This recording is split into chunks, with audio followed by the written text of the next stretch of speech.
When a hungry German shepherd wanders into town begging for help, most people turn away, until a compassionate police officer does something unforgettable. Watch how a simple act of kindness towards a German shepherd brings a broken community together and melts even the coldest hearts.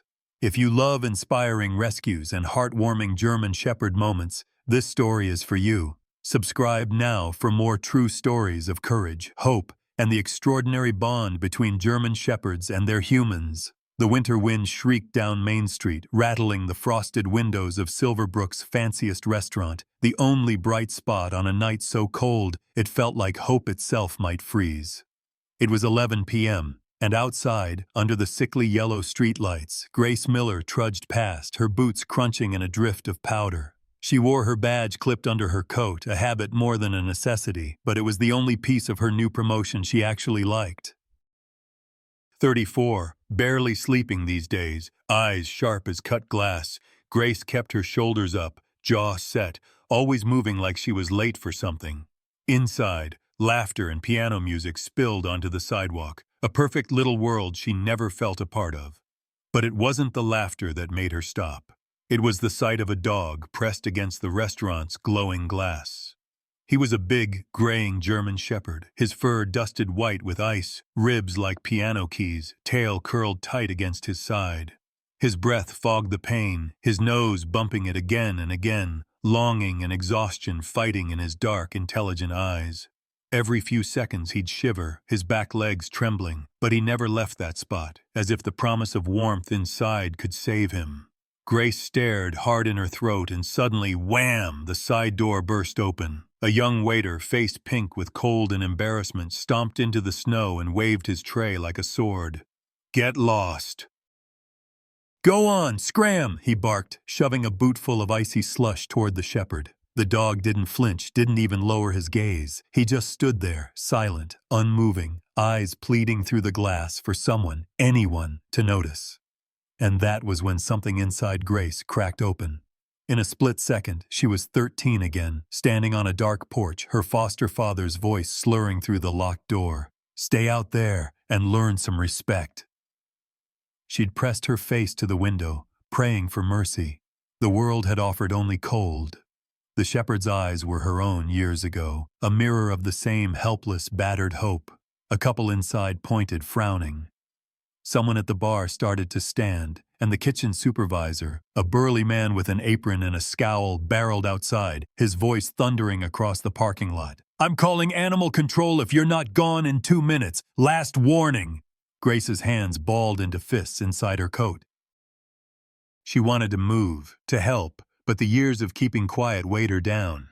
The shepherd gave one last glance at the people inside, the kind of look that expects nothing, and then tried to sit, legs wobbling beneath him. He failed, just slumped in the snow, shivering harder.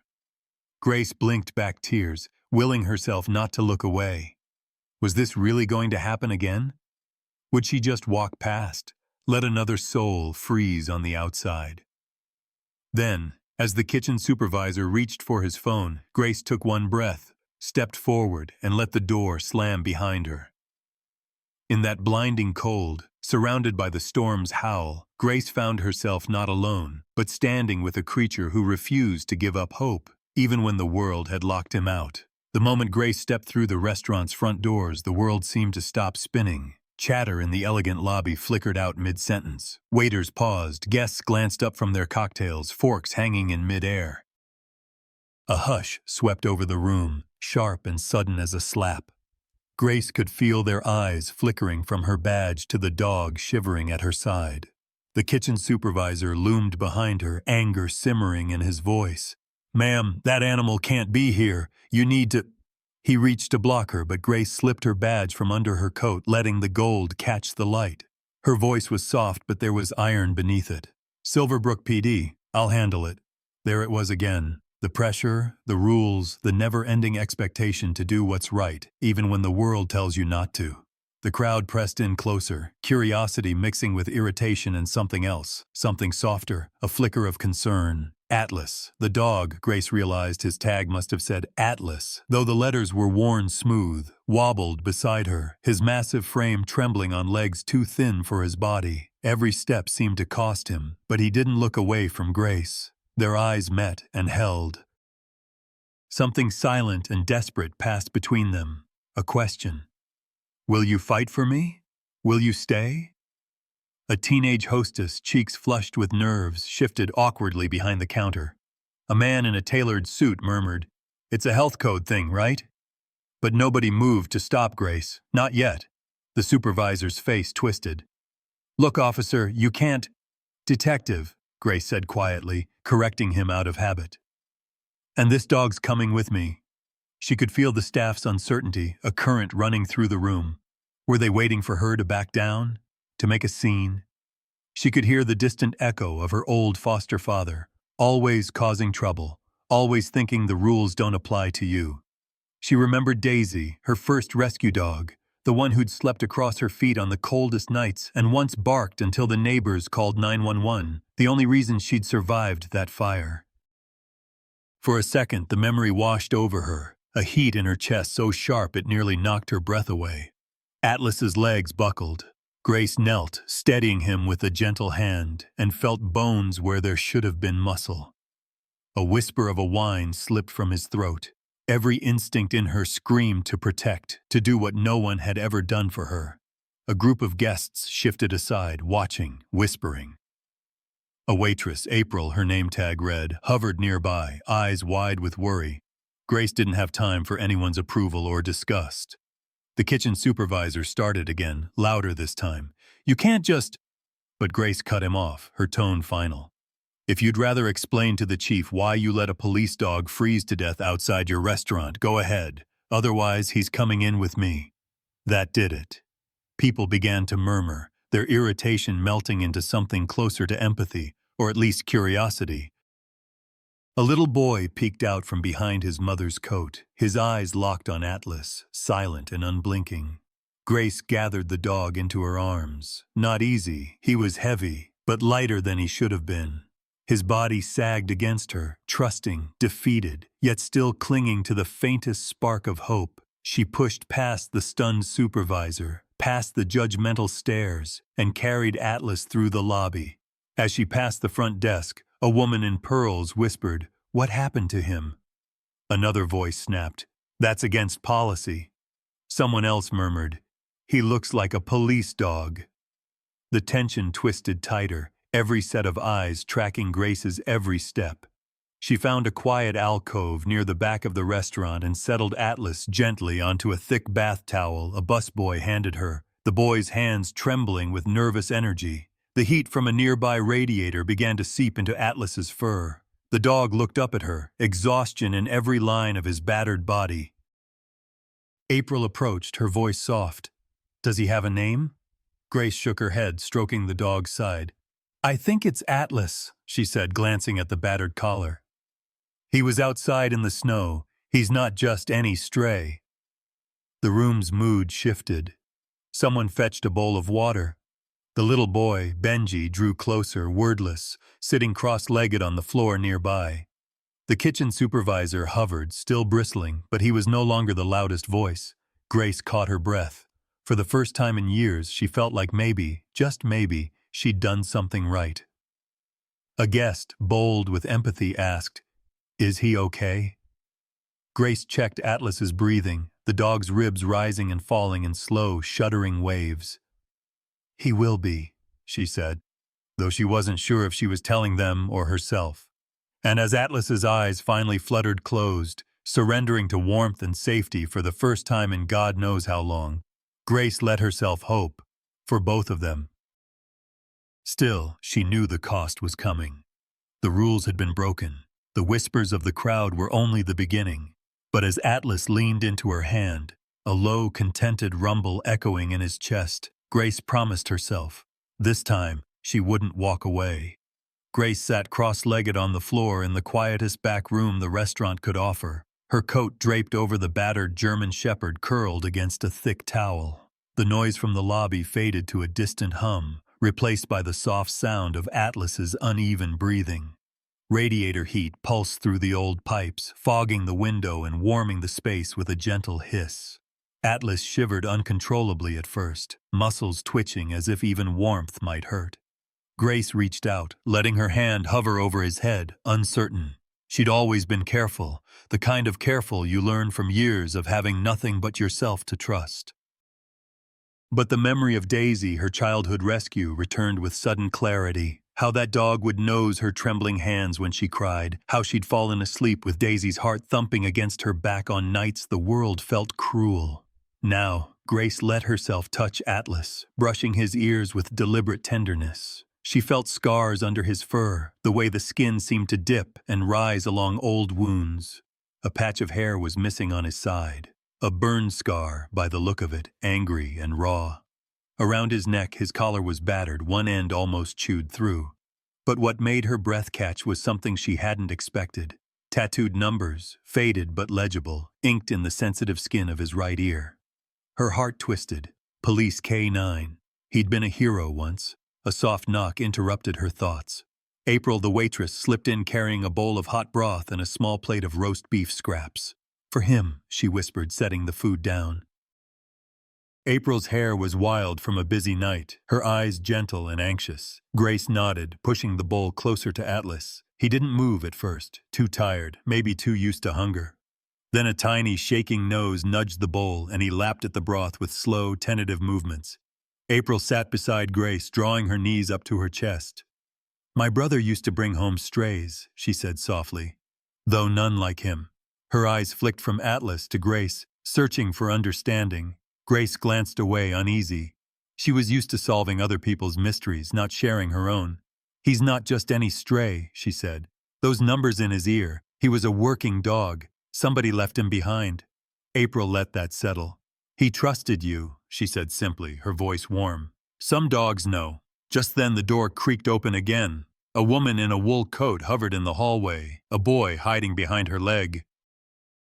"I'm sorry," the woman said in a hush. "He just wanted to see the dog." The boy, Benji, Grace remembered from earlier, slipped into the room, hands twisting at the hem of his sweater. He crouched beside Atlas, silent, eyes huge and solemn. Atlas watched him, his tail giving a faint, uncertain thump. Benji didn't speak. He didn't try to pet Atlas or get closer. He just sat, knees tucked, breathing in time with the dog. After a moment, Atlas, with a grunt, let his head drop onto the boy's foot, as if this small trust cost him nothing. April's mother ducked into the room, a folded blanket in her arms. "Let us know if you need anything," she murmured, her hand brushing Benji's hair. "He doesn't talk much, but he loves animals." The three of them, woman, dog, child, formed a strange tableau. For the first time in months, Grace felt a pressure behind her eyes that was not anger or exhaustion, but something much softer. She bit her lip and looked away, the memories crowding in. She remembered being 13, hiding in the closet as her foster father screamed at her through the door. She remembered Daisy's heartbeat through the thin wall, how the dog would push her snout under the door and whine until Grace stopped crying.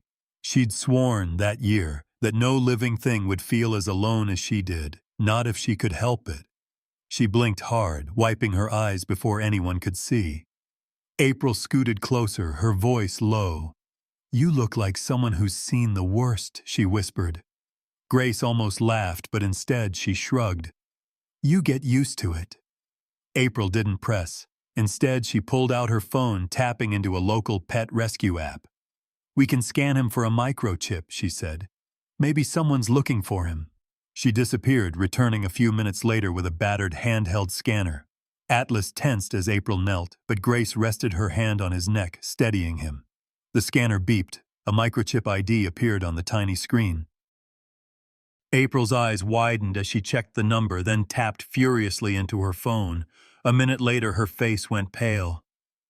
"This dog," she whispered. "He was reported dead 2 years ago. There was an explosion. He and his handler both. It says he was lost in the line of duty." Grace stared at the numbers, her breath freezing in her lungs. She looked at Atlas, at the burn scar, the haunted eyes. "He's not dead," she said, almost to herself. "He's right here." April looked at her, wonder and fear mingling in her face. "Do you know what this means?" she whispered. People thought he was gone. Benji reached out, resting his hand on Atlas's neck. Atlas didn't move away. Grace felt the world tilt, the edges of her past blurring with the present. A hero left behind. A child who didn't speak, trusting a wounded animal with his silence. And Grace herself, searching for something she'd never really had, a family, or at least a place where broken things could heal. She didn't have answers, not yet. But as the storm howled outside, Grace realized she didn't feel alone anymore. Not really.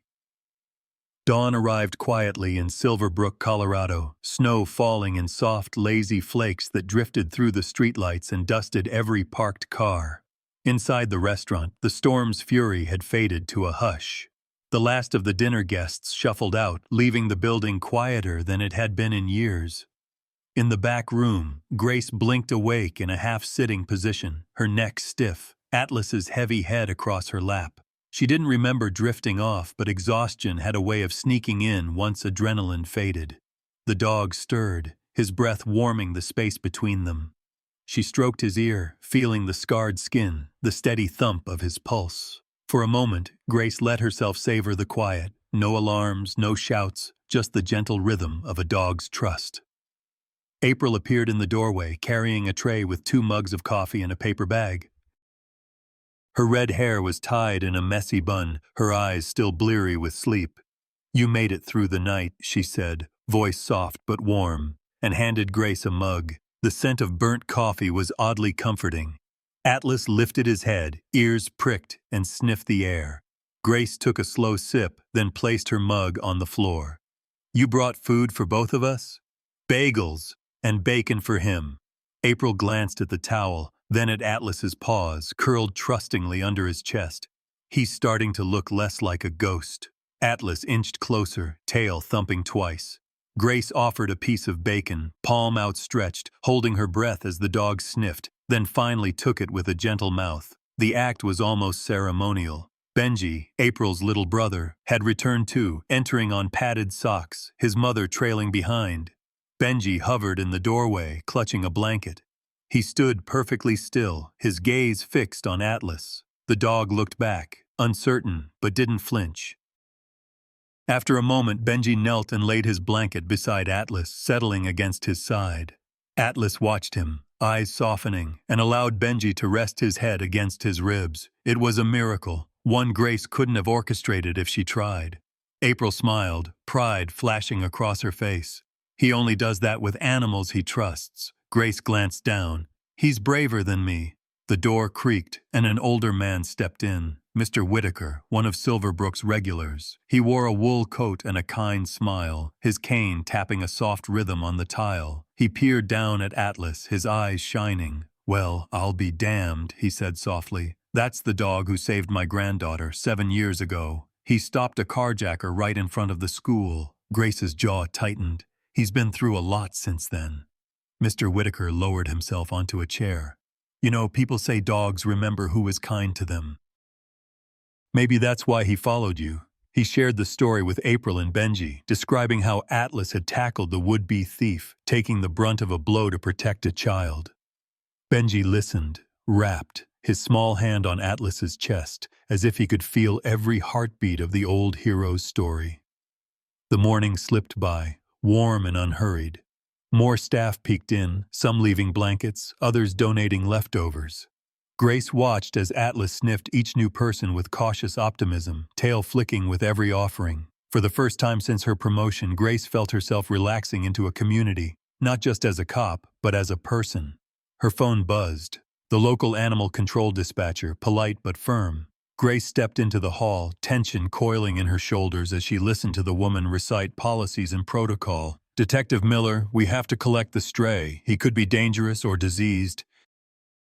It's not your call to keep him." Grace hesitated, a bitter taste in her mouth. Rules were rules, but she couldn't make herself say yes.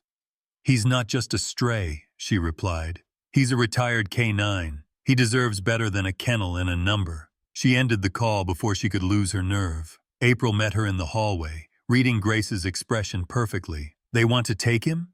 "They do." Grace let the weight of it settle. "But I'm not giving him up." April squeezed her shoulder. You're not alone. Inside, Atlas let Benji curl beside him, the boy's small fingers tangled in his fur, the dog's muscles relaxed by degrees, a trust hard won. Grace watched, amazed. When Benji's mother knelt to offer a hand, Atlas sniffed her, then rested his head on her knee, eyes half closed.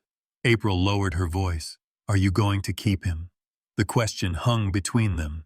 Grace wanted to say yes, but her life had never been a place for hope. She shrugged, staring at her boots. I don't know. I want to. I'm just not sure I can be enough for him. April smiled. Maybe you both need a second chance.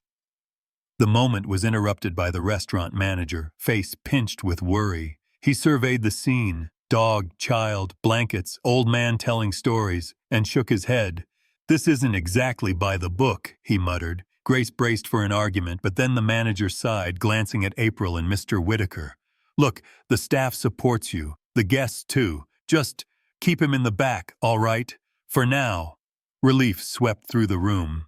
April hugged Grace. Benji let out a soft, delighted giggle, and even Atlas seemed to lift his head a little higher.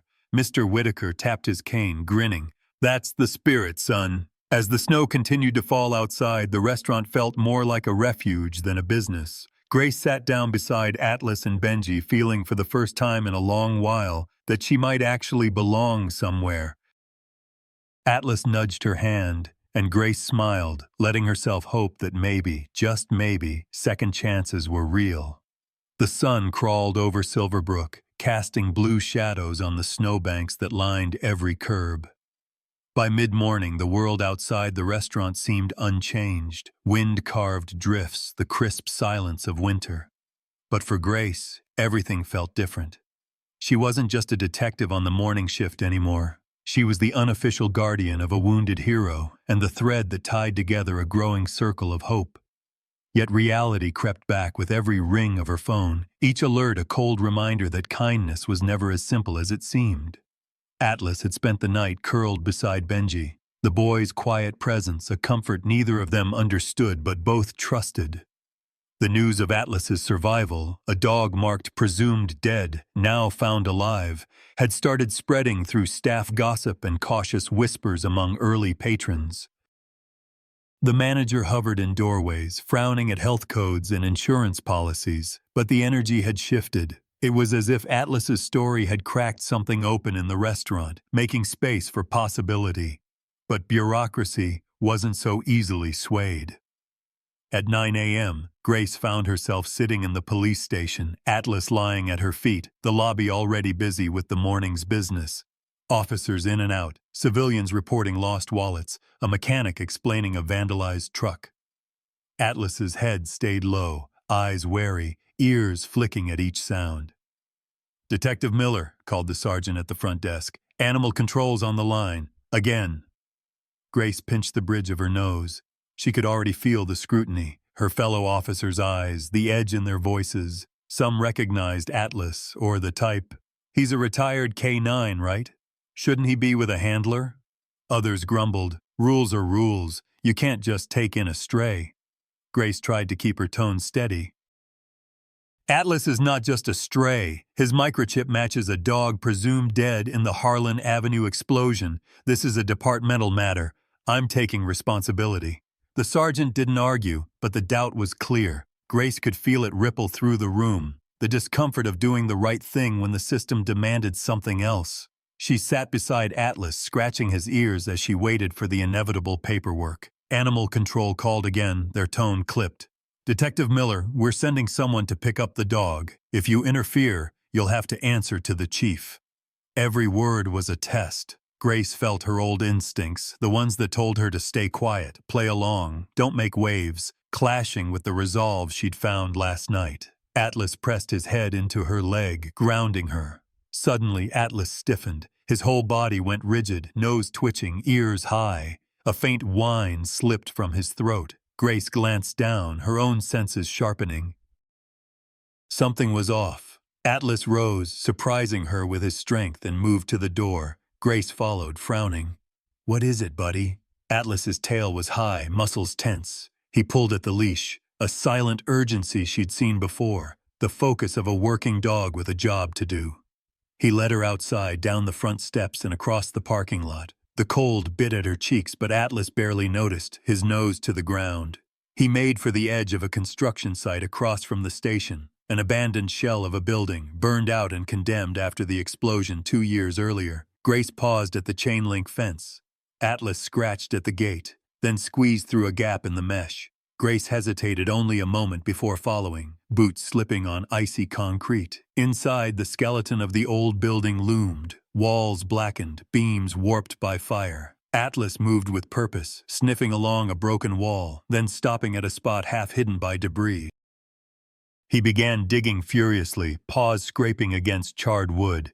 Grace knelt beside him, brushing away ash. Her breath clouded the air, heart pounding as Atlas's nose found a loose panel beneath the rubble.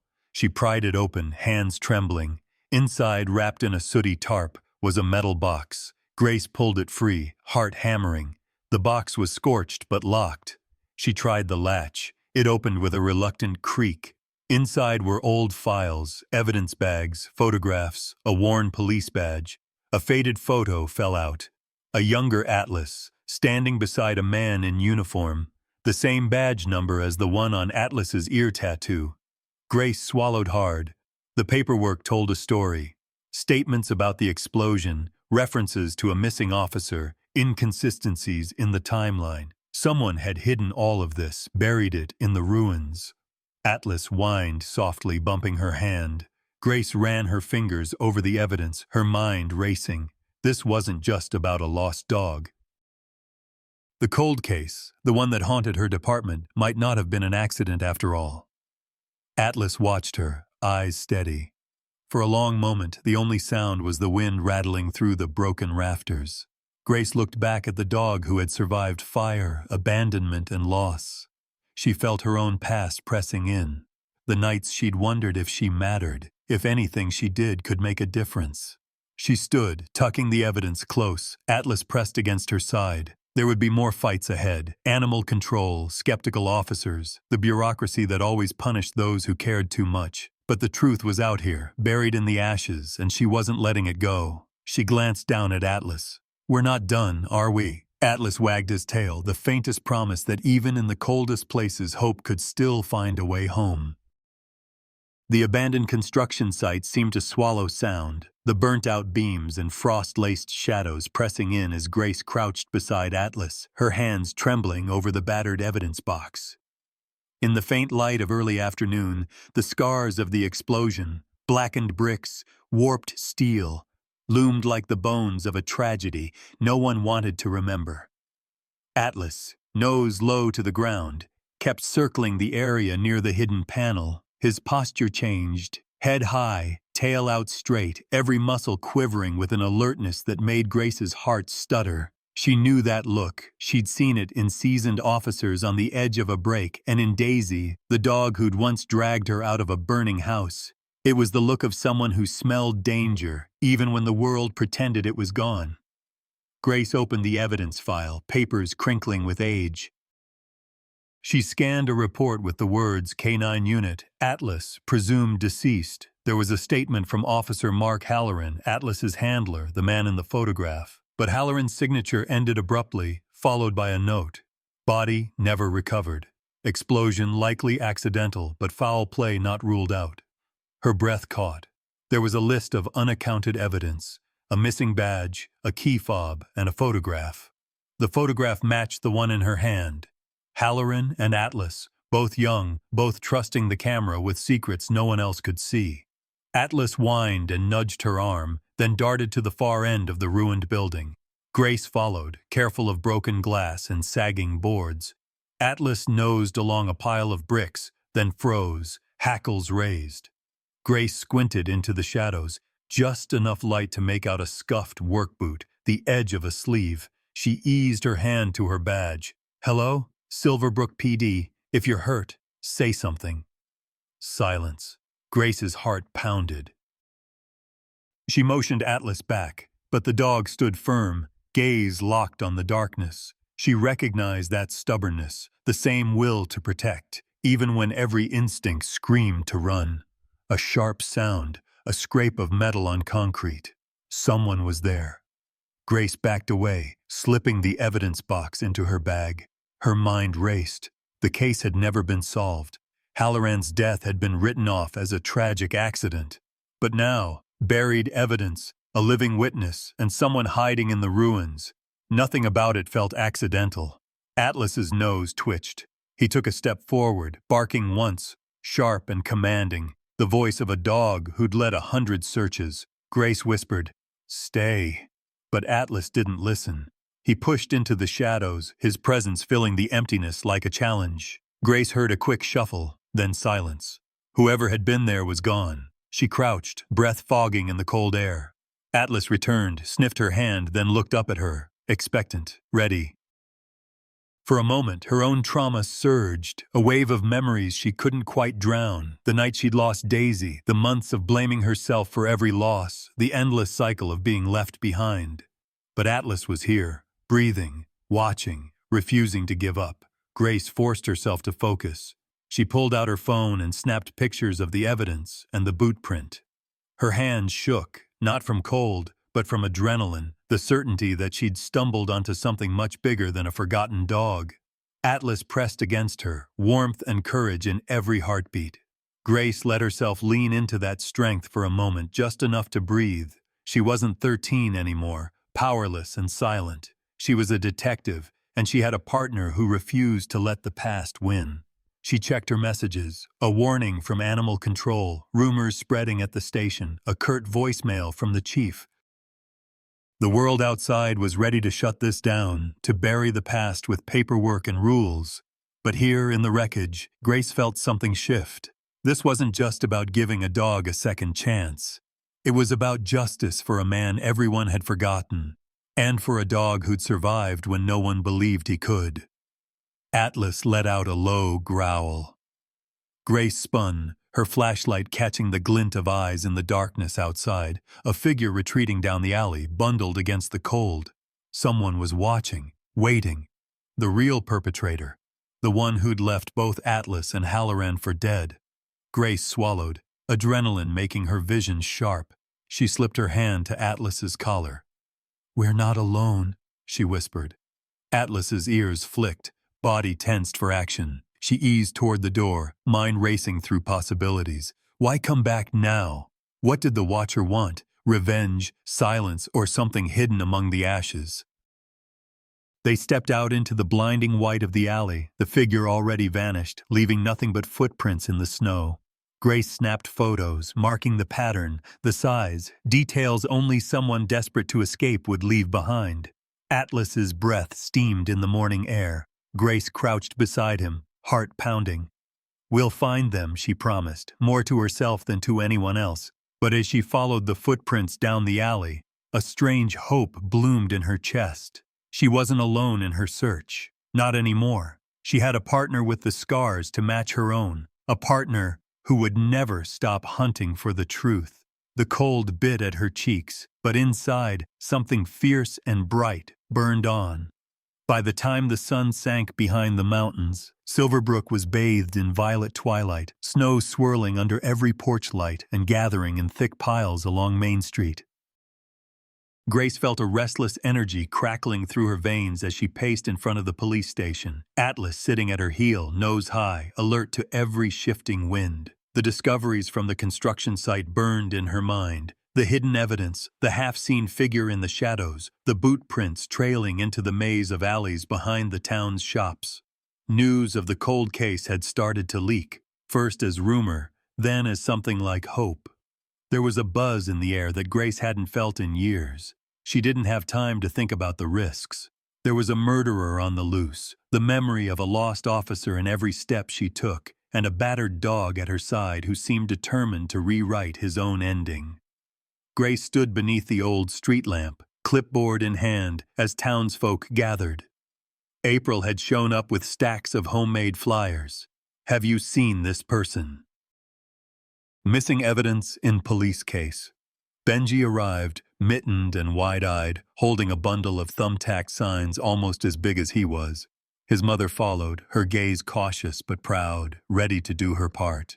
Even Mr. Whitaker, cane in hand, came hobbling up the sidewalk, tucking his granddaughter's hand in his own. "You're not running this alone, detective," he said, voice gravelly. "Atlas needs his friends. We all do." Grace felt something inside her uncoil, a kind of gratitude she'd never learned to express. She swallowed it down and focused on the task. The suspect was seen behind the old construction site, she told the small crowd. "Keep an eye out for anyone hiding, acting nervous, or carrying a heavy bag. If you see anything, don't confront them. Call me or the station immediately." The air snapped with tension. The townsfolk fanned out, posting flyers in every shop window and on every lamppost. April moved quickly, coaxing information from shop owners, handing out coffee to keep spirits up. Benji trailed after her, solemn but determined, a silent soldier with a marker in hand to scrawl new signs when old ones got ripped down. Atlas led Grace down the alleyways, nose low, weaving through piles of snow and trash bins. Every so often he would stop, sniff the air, then look up at Grace with a question in his eyes. "Are you ready? Will you trust me?" Every time she answered with a nod, following him deeper into the labyrinth of back streets. A sudden bark echoed behind the bakery. Grace spun, heart pounding. Atlas charged ahead, Grace running to keep up, boots slipping on ice. Around the corner, a dark shape sprinted away, footprints scattering across the snow. "Silverbrook PD. Stop!" Grace's voice cut through the winter air, but the suspect didn't hesitate, vanishing behind a dumpster. Atlas tore after him, moving with a speed Grace hadn't seen since the old training tapes. Muscle memory overriding pain, the instinct of a hero rising again. He slipped around the corner, barking furiously. Grace followed, adrenaline blurring the world. She could hear shouting, a door slamming, then the unmistakable thud of a body hitting the ground.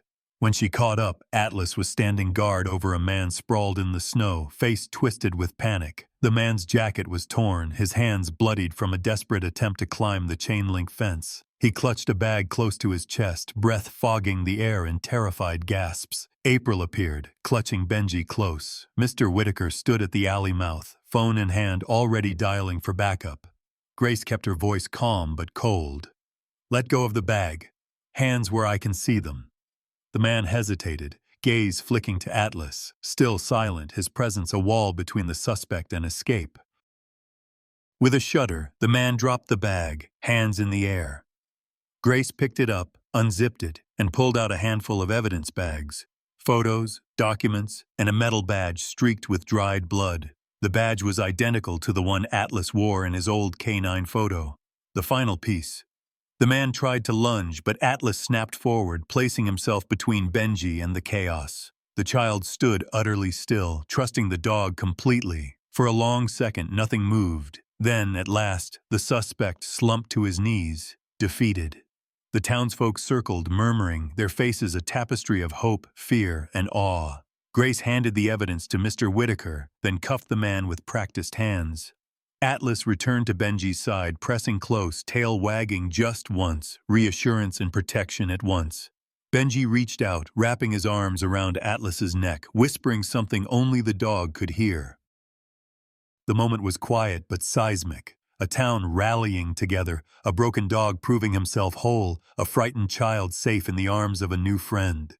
As the suspect was led away, April touched Grace's arm. "You did it," she breathed. "You both did."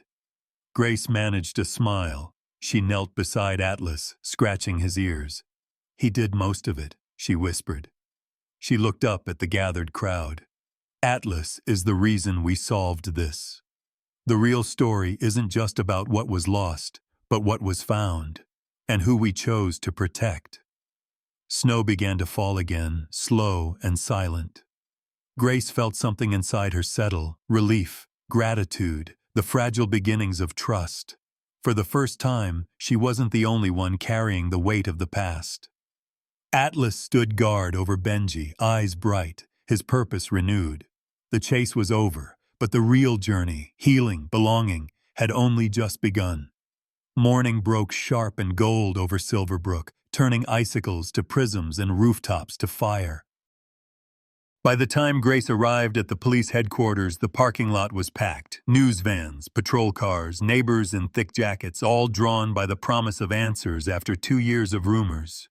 For the first time in a long while, the town seemed unified, not just by grief, but by a hope that justice might finally thaw the old wounds. Inside, the air was heavy with anticipation. Reporters checked their cameras, townspeople shifted in the rows of folding chairs, and officers old and new lined the walls.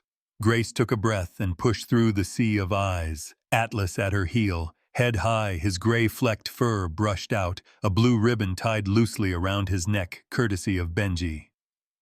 April and her mother stood near the back, holding hands.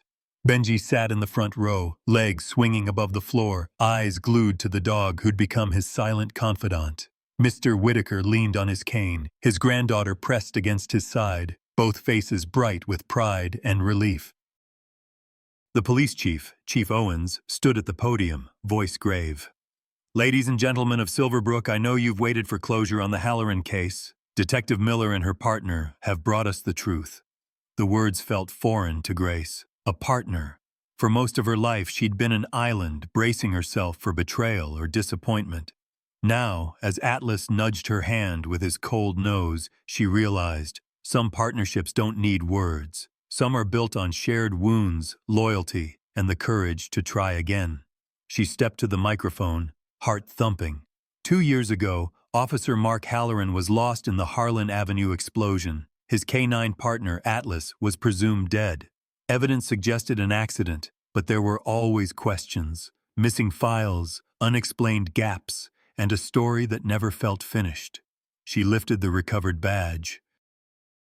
"Yesterday, Atlas led me to evidence hidden at the construction site. Files, photographs, proof that the explosion was not an accident, but murder.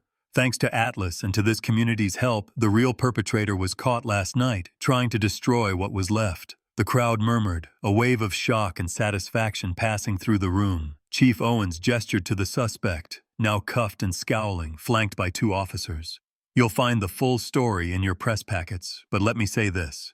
Justice is done not by policy, but by people, and by the animals who serve beside us." Grace felt a sudden ache behind her eyes but held it back. She looked at Atlas, who met her gaze with something almost like a smile. The chief bent down, producing a gleaming new badge from a velvet box.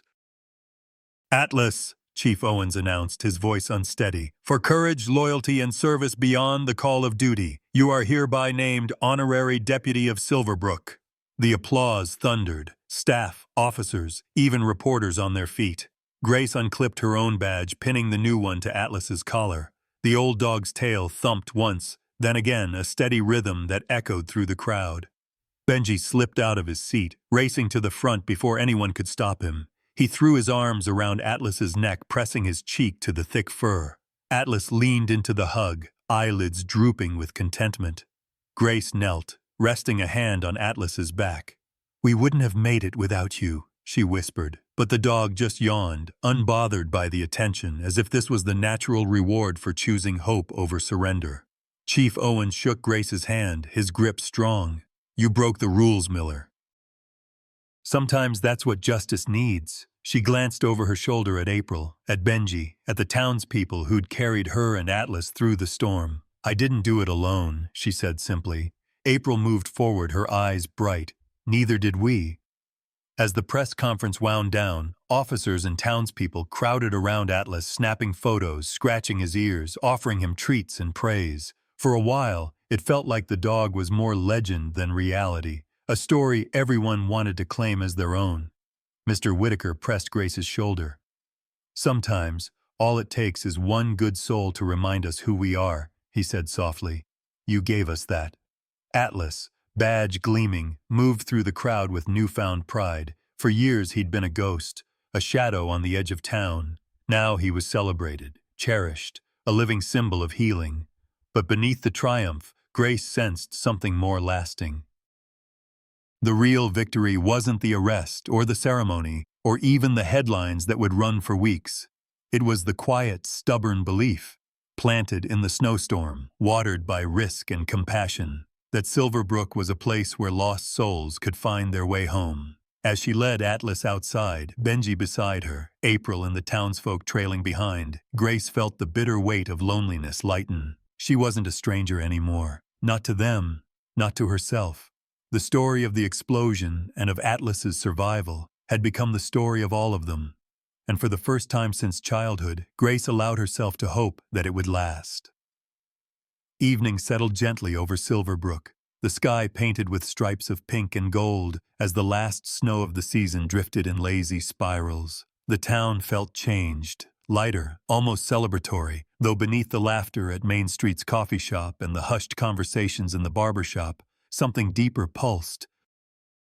People were talking about justice, about courage, about the night when an old canine dog and a determined detective stitched together pieces of a mystery that had haunted them all. For Grace, the aftermath was quieter. She returned home to her small, sparsely furnished apartment on Cedar Street with Atlas at her side. The walls were still bare, the lights too bright, but for the first time she didn't feel the space pressing in around her. Atlas padded through the rooms, sniffing every corner before settling on the rug with a satisfied sigh. Grace set down her badge and keys, her shoulders loosening with each slow breath. There were still questions. Always questions. She'd spent most of the day answering them. Reporters at the station, townsfolk on the street, even April's mother, who brought a casserole in gentle concern. But Grace found herself wanting quiet, the slow unraveling of adrenaline, the simple sound of a dog breathing in the next room. Atlas's new badge gleamed in the lamplight. Benji had insisted on polishing it with a tissue, his small hands careful and proud. Now it caught every golden ray, a testament not just to courage, but to survival.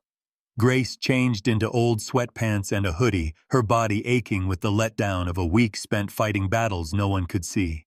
She watched Atlas, stretched out on the rug, the lines of his scars softer in the warm light. The dog blinked, meeting her gaze, and for a moment Grace felt the barrier between them, between her and everyone, crumble. A knock at the door startled them both. Atlas lifted his head, ears perked. Grace hesitated, then opened it to find April on the landing, cheeks flushed from the cold, Benji at her side holding a shoebox wrapped in bright blue paper.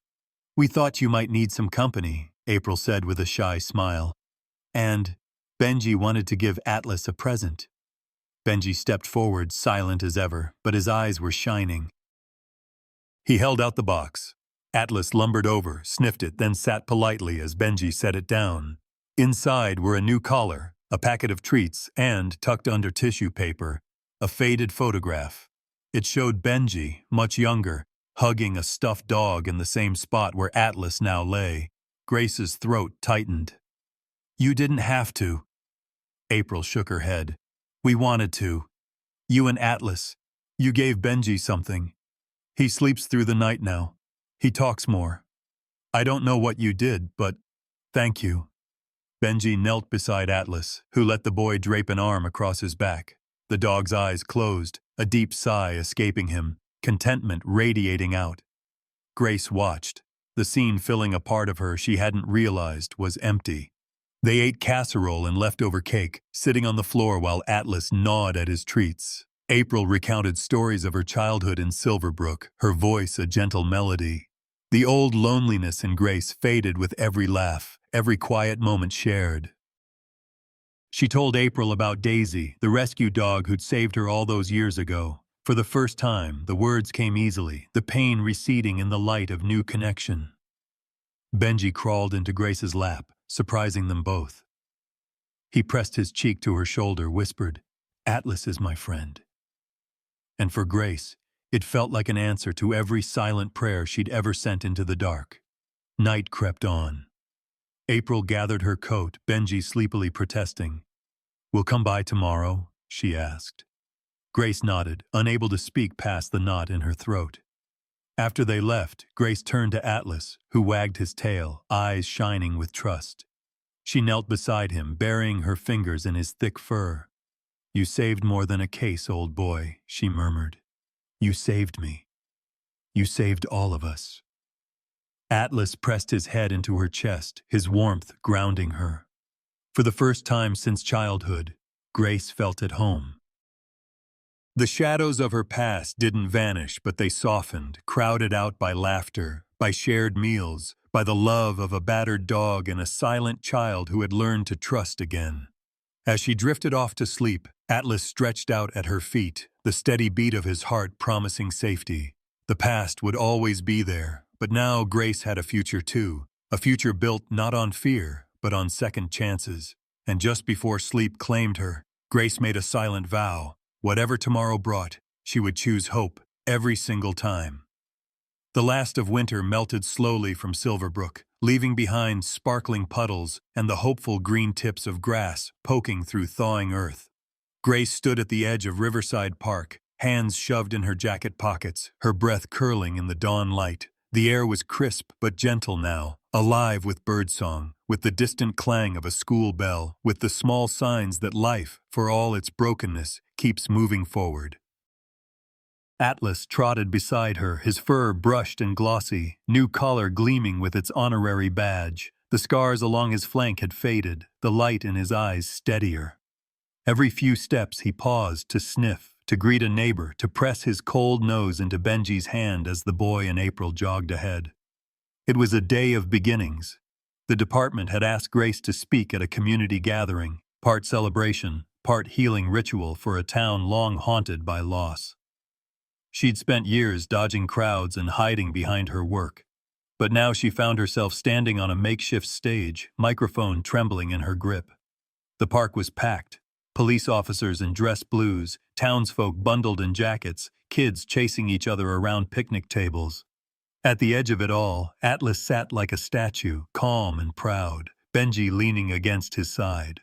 Grace cleared her throat, squinting against the rising sun. For a heartbeat, she flashed to her childhood, a locked door, the weight of silence, the wish for someone to fight for her.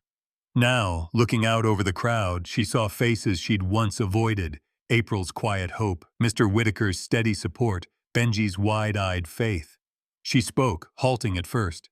Silverbrook's always been a town that survives winter, even when it feels like spring will never come. I used to believe surviving was all we could do, until Atlas. She told the story, how she'd found him in the snow, how he'd refused to give up, how his scars had led them both to the truth about Officer Halloran, and how a community's compassion brought him back from the edge.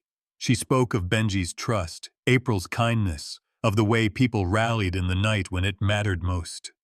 Her voice shook. We all carry wounds. Some you can see, like Atlas's. Some you can't.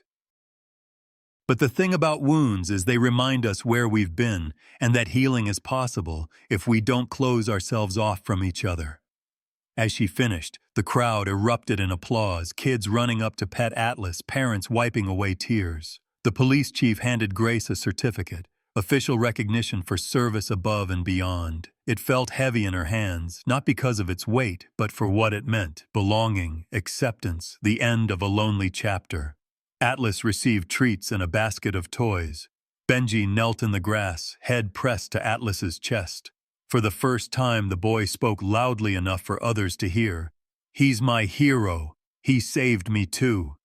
The crowd fell silent at his words, then erupted in warm laughter and cheers. Later, as the sun climbed higher, the park emptied. Grace wandered down to the river, Atlas at her side. April joined her, arm looped through Benji's.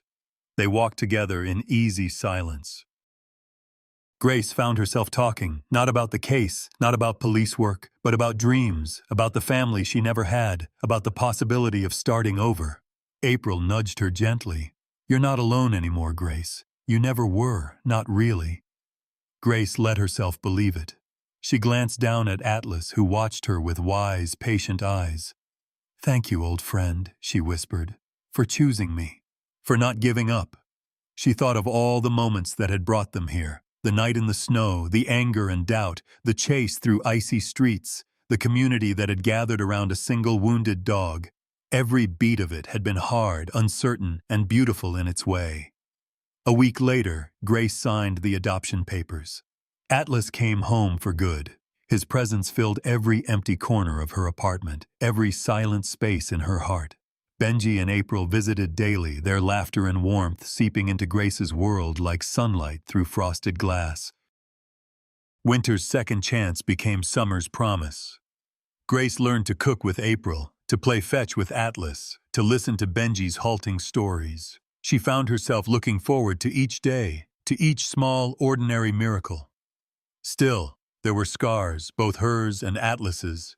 But now, instead of hiding them, Grace wore hers with pride. Each one was a lesson, a reminder that surviving isn't enough. Living, truly living, means opening yourself to love, to trust, to the risk that things might go wrong, but also to the hope that they might turn out right. And so, as Silverbrook moved into spring, Grace and Atlas walked through town, no longer outsiders, but part of a community stitched together by courage, kindness, and the refusal to let anyone be forgotten. The meaning, sometimes the second chance you give is the one you need most. Healing doesn't come all at once, but in moments, a meal shared, a hand reached out, a dog's head resting in your lap on a long, cold night. Grace's story, and Atlas's, isn't just about justice. It's about finding your place, letting others in, and believing that no matter how broken you feel, hope can always find you. If this story touched you, please like and follow for more. Every new connection is a chance for healing, yours, mine, and maybe a lost soul like Atlas waiting for their second chance.